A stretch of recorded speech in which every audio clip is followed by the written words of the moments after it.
এতদিন ছোটবেলা থেকে দেখে আসলাম যে কনস্ট্রাকশনের কাজ যখন হয় সেখানে বিল্ডিং এর মধ্যে রড দেয়, এখন দেখি ডিজিটাল বাঁশ দেয়। এখন দেখলাম বিল্ডিং বানাতে বলে বাঁশ লাগে।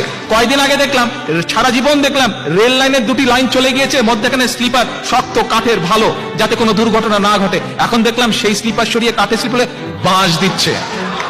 এই বাঁশ যে কাকে দিচ্ছে কয়দিন পরে বুঝতে পারবে। যারা দিচ্ছ এই বাঁশ যে কোন দিক দিয়ে ঘুরে এসে কোন দিকে যে যাবে এটা কয়দিন পরে বুঝতে পারবে। বাংলাদেশের জনগণ এটা কয়দিন পরে হাড়ে হাড়ে দেখিয়ে দিবে।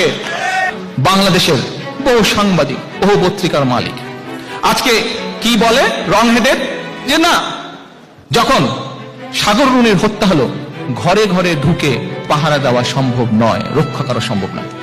বুঝলাম, ঠিক আছে, ঘরে ঘরে ঢুকে পুলিশের পক্ষে পাহারা দেওয়া সম্ভব নয়। তাহলে কিভাবে ঘরে ঘরে ঢুকে আমার সাধারণ ভাই বোনদের, তরুণ ভাই বোনদের, তাদের বাবা মাদেরকে ঘরে ঘরে ঢুকে ব্লগ রেজ করে কিভাবে তাদের ফেসবুক, তাদের সবকিছু চেক করা হলো? এর জবাব দেওয়ার সময় চলে আসছে, এর জবাব দিতে হবে। ঘরে ঘরে যদি পাহারা দিতে না পারো তাহলে কিভাবে এই কাজটি করলে ঘরে ঘরে ঢুকে নির্যাতন করেছো সাধারণ ছেলে মেয়েদেরকে, তাদের বাবা মাদেরকে? এইটার জবাব দিতে হবে সময় মতন। জাতি গুনে গুনে এর জবাব নিবে, সেদিন ইনশাল্লাহ বেশি দেরি নেই। শুধু আমার দলের নেতাকর্মীরাই নয়, একই সাথে বাংলাদেশের লক্ষ কোটি গণতন্ত্রকামী মানুষ আছে, লক্ষ কোটি যুবক আছে, লক্ষ কোটি তরুণ আছে, যারা একই সাথে বাংলাদেশের হারিয়ে যাওয়া ভোটাধিকার উদ্ধার করতে চায়, যারা হারিয়ে যাওয়া বাক স্বাধীনতা উদ্ধার করতে চায়, যারা হারিয়ে যাওয়া গণতন্ত্রকে উদ্ধার করতে চায়। এই রং হেডেড শেখ হাসিনার সম্পর্কে তারই এক ভাই, তাদেরই দলের এক নেতা বক্তব্য দিয়েছে। কিভাবে বক্তব্য দিয়েছে?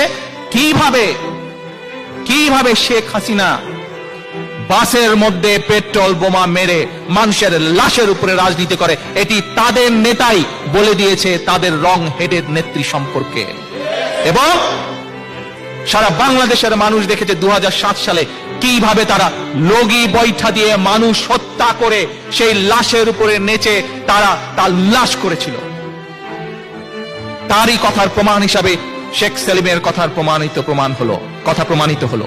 শুধু তাই নয়, 2014 সালে যখন আমার নেতাকর্মীরা শান্তিপূর্ণ আন্দোলনের মাধ্যমে গণতন্ত্র উদ্ধারের জন্য, হারিয়ে যাওয়া গণতন্ত্র ফিরিয়ে আনার জন্য আন্দোলন করছিল, সেই সময় এই আওয়ামী লীগেরই আরেক নেতা, তাদের সেই নির্দেশ মোতাবেক বরিশালের সেই নেতা, এটিও সংবাদপত্রে এসছে, বরিশালের সেই নেতা প্রকাশ্যে প্রেস কনফারেন্স করে বলে দিয়েছে যে তারই এলাকার আরেক নেতা কিভাবে বাসের মধ্যে আগুন দিয়ে 11 জন মানুষকে হত্যা করেছে।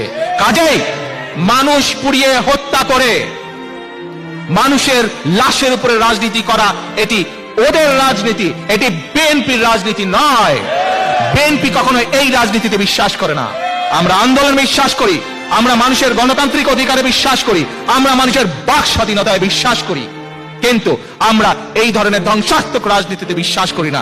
একটি নয়, 10টি নয়, 100 প্রমাণ আছে যে এটি মানুষ হত্যা রাজনীতি, মানুষের লাশের উপর দিয়ে করার রাজনীতি, এটি তাদের রাজনীতি। কাজেই আমাদেরকে সতর্ক থাকতে হবে যে যাতে করে তারা আমাদের এই আন্দোলনের সামনের আন্দোলনকে কোনোভাবে বিতর্কিত রূপ দিতে না পারে।